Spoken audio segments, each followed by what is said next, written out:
Hello, everyone, and welcome back to our study of ministry to God through continual worship and prayer. Last time, we looked at the arrangement of God's relationship with his people in the context of the Garden of Eden. We talked about God's desire to dwell with his people, but how sin caused a separation, and how reconciliation became the cause of history. We also talked about God's promise to Abraham and his desire to create a nation through which he could dwell with his people again. Now, this week, it's time to talk about Moses. By the time of Moses, God's promise to Abraham had produced a visible nation.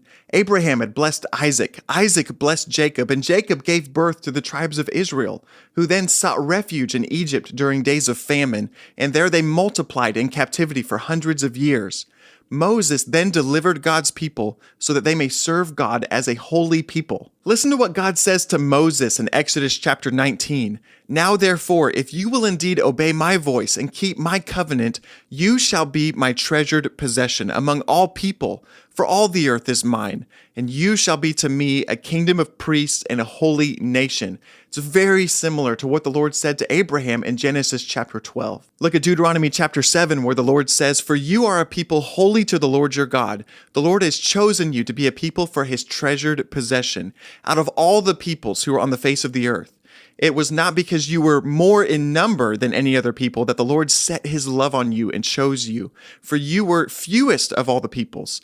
But it is because the Lord loves you and is keeping the oath that he swore to your fathers." Through Moses, God revealed an unprecedented amount of information about himself and his relationship with his people. God revealed his name and his emotions, including love, delight, jealousy, anger, and desire. Not only were various laws given through Moses, but also specific definitions and instructions, especially pertaining to ministry to God. Paramount among these instructions is the Great Commandment, as chief among God's desires. Deuteronomy chapter 6, verse 4 says, "Hear, O Israel, the Lord our God, the Lord is one.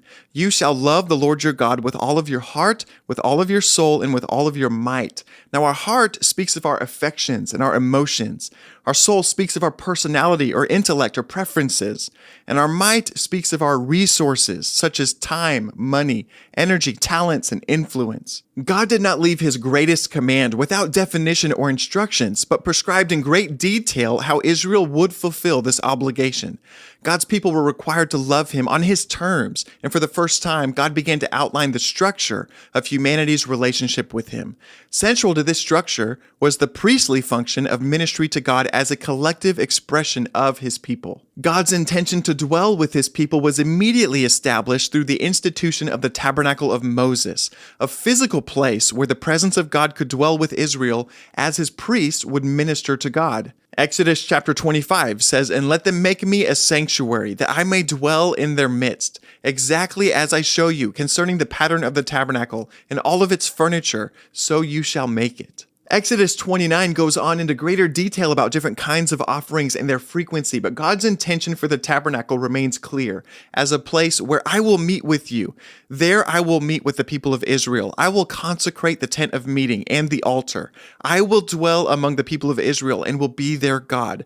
And they shall know that I am the Lord their God, who brought them out of the land of Egypt, and that I might dwell among them. I am the Lord their God. The morning and evening sacrifices became the natural rhythm for ministry to God, though it's not the fullest extent of the priestly ministry or their only form of offering. All of these were forms of ministry to God, including blood offerings, drink offerings, food offerings, peace offerings, wave offerings, grain offerings, incense offerings, financial offerings, but most of all, the continuous burnt offering.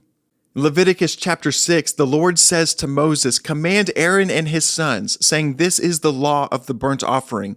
And you can see it there in the text, but to summarize, it says, "The fire shall be kept burning on the altar continually, and it shall not go out." Various interpretations exist concerning the significance of the burnt offering in the tabernacle of Moses, but most agree it's symbolic of the character of God as an all-consuming fire, which we see in Deuteronomy chapter 4, verse 24, and also symbolic of the continuous devotion of God's people. God then designated the entire tribe of Levi to be priests in Aaron's generation as the first of their kind.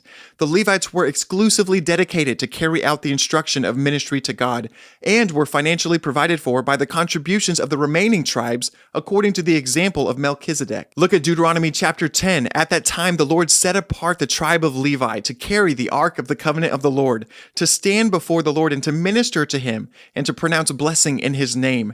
Therefore, Levi had no portion or inheritance with his brothers. The Lord is his inheritance, as the Lord your God has said to him. The fact that God would dedicate an entire tribe to accomplish a task speaks to the significance and importance of that task. Abiding the many demonstrations of the love of an individual for God, these standards for ministry to God were instructed as the primary means of loving God as a people according to his terms, and the conditions on which God would dwell with his people in a sustained way. Maintaining the tabernacle of Moses became a core function of Israel in the days of Moses and Aaron. This new arrangement of ministry to God was central to Israel's relationship to God. It was the clearest prescribed fulfillment of the great commandment for the nation, and there was no greater responsibility. The tabernacle was the governmental nexus between creation and its creator. Its importance superseded all, for on it depended all of God's blessing and purpose for Israel. We're going to continue this conversation and transition into the Tabernacle of David next week, but as always, I would love to hear your thoughts and your questions. Thank you so much for taking the time to watch this video or listen to this podcast, and I'll talk to you again next week.